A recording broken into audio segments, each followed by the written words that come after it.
Philippine News newscast for September 20 to 26, 2013.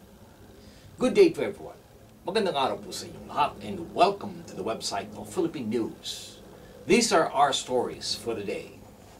We'd like to start with the news about President Aquino and U.S. President Barack Obama to set a meeting in the Philippines as part of the four-nation tour by Obama.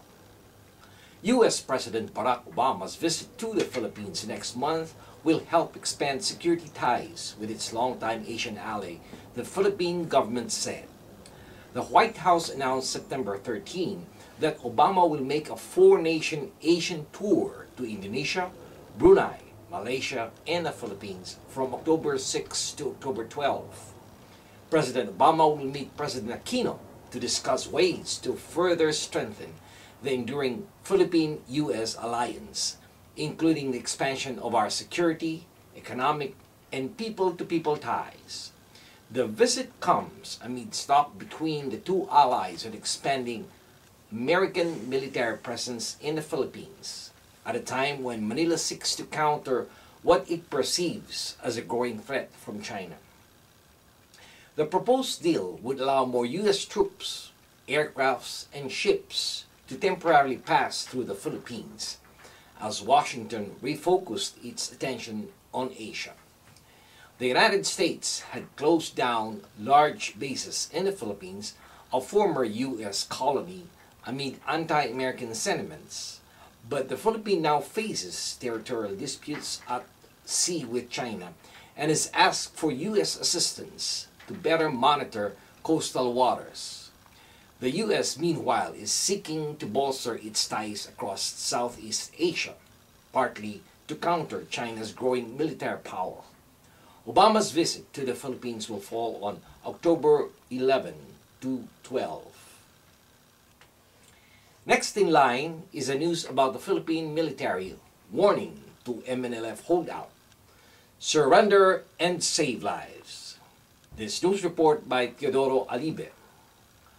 Philippine soldiers pursued heavily armed Muslim rebels through the streets and homes of a major city last September 18, warning they would be killed or captured unless they surrendered. About 200 members of the Moro National Liberation Front sailed into the Southport city of Zamboanga on September 9 to stake an independence claim and derail peace talks aiming at ending a decade-long insurgency.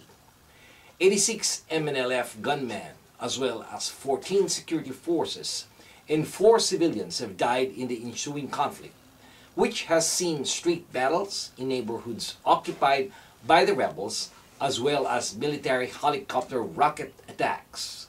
Fighting took place last September 18, and soldiers had orders to neutralize the remaining 30 to 40 rebels who were roaming through the houses in the urban areas.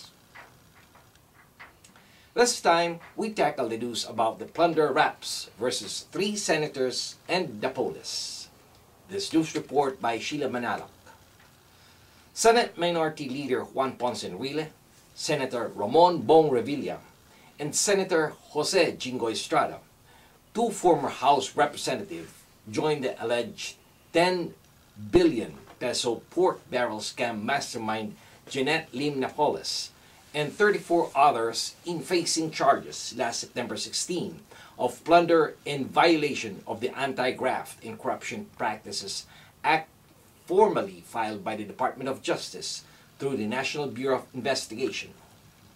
4 senators were then linked last September 17 by state auditors to yet another anomaly involving 35 million peso worth of Priority Development Assistance Fund, or the pork barrel, allegedly funneled to a foundation set up by Napoles. The Commission on Audit said that in the 2012 report of Pilar Town in Bataan Province, Senator Loren Legarda, Bongbong Marcos, Estrada, and Revilla allegedly transferred millions of their PDAF to the People's Organization for Progress and Development Foundation. The Justice Department is expected to file additional complaints next week based on additional evidence. And finally, we have the latest news about the commending anti-abuse team called Community to Action. This news report by Sharif Carol Moreno.